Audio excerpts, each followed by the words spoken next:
الحمد لله وسلام على عباده الذين اصطفى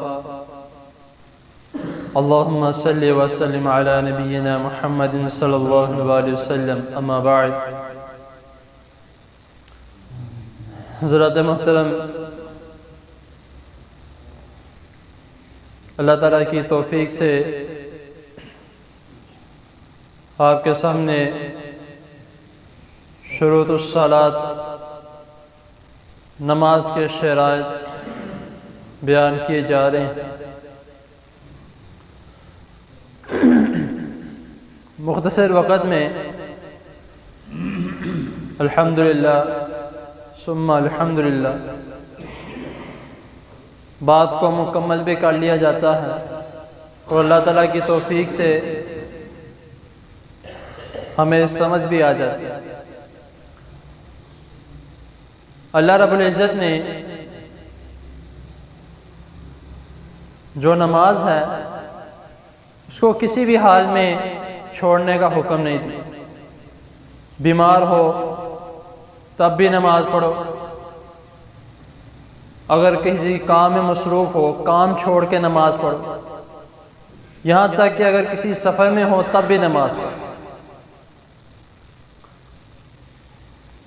لیکن اللہ رب العزت نے ہمیں رخصت بہت دی کہ اگر بیمار ہو کھڑے ہو کے نماز نہیں پڑھ سکتے بیٹھ کے نماز پڑھ لیں، اگر بیٹھ کے نہیں پڑھ سکتے لیٹ کے نماز پڑھ لیں، لیٹ کے بھی نہیں پڑھ سکتے تو اشاروں کے ساتھ نماز پڑھ۔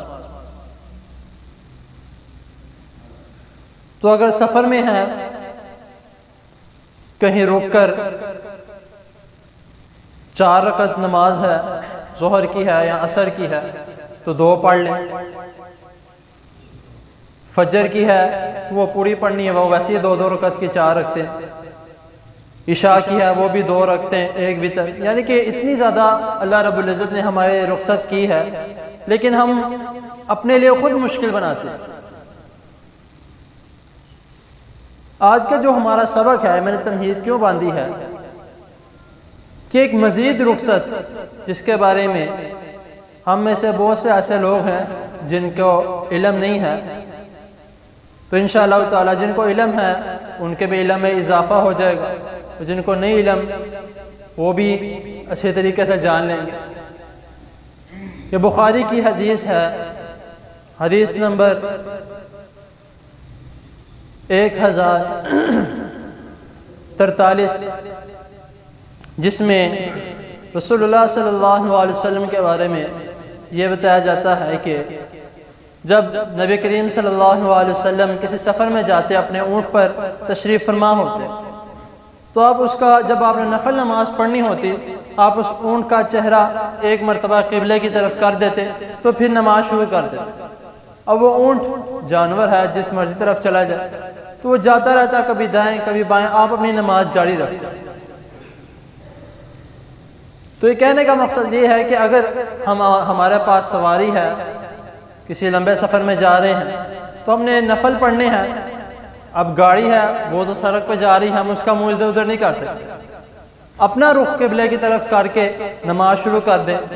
گاڑی آگے پیچھے ہو دائیں ہو بائیں ہو اپنی نماز جاری رکھیں۔ ہاں اگر فرض نماز ہے تو وہ کہیں پہ رک کے پھر نماز پڑھنی پڑے گی، وہ نماز ادا گاڑی میں نہیں ہو سکتی۔ ہاں اگر آپ کے پاس وہ سواری ہے جو آپ کے ہاتھ میں نہیں ہے، آپ اس کو نہیں چلا سکتے، مثال کے طور پہ ٹرین ہے، جہاز ہے یا بحری جہاز ہے، یہ ہمارے کنٹرول میں نہیں ہے، تو اگر ہم ان میں فرض نماز ادا کر لیں تو وہ پڑھی جا سکتی ہے۔ وہ کس طرح ہے؟ وہ بھی یہی ہے کہ قبلہ رخ دیکھ لیں، قبلہ کس طرف ہے تو نماز شروع کر دیں، اگر وہ ادھر ادھر ہو جائے تو کوئی بات نہیں، آپ نماز جاری رکھیں۔ یہ ایک طریقہ کار ہے۔ ہاں جب ہم گاڑی میں جا رہے ہوں یا جس طرح میں نے کہا کہ جو ایسی چیز جس میں ہم جا رہے ہوں ہمارے قابو میں نہ ہو، تو اس میں بھی یہی ہے کہ ہم نماز ادا کر سکتے ہیں، نفل ہو فرض ہو جو ان سے مرضی نماز ہو ہم پڑھ سکتے ہیں۔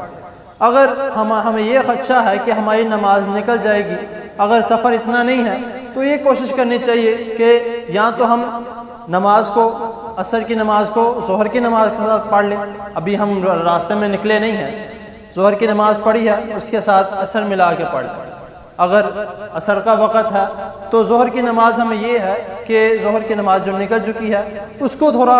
تاخیر کر کے عصر کی نماز کے ساتھ پڑھیں۔ یعنی کہ اللہ رب العزت نے، رسول اللہ صلی اللہ علیہ وسلم نے ہمارے لیے اتنی رخصت کی ہے کہ نماز پڑھنی لازمی ہے،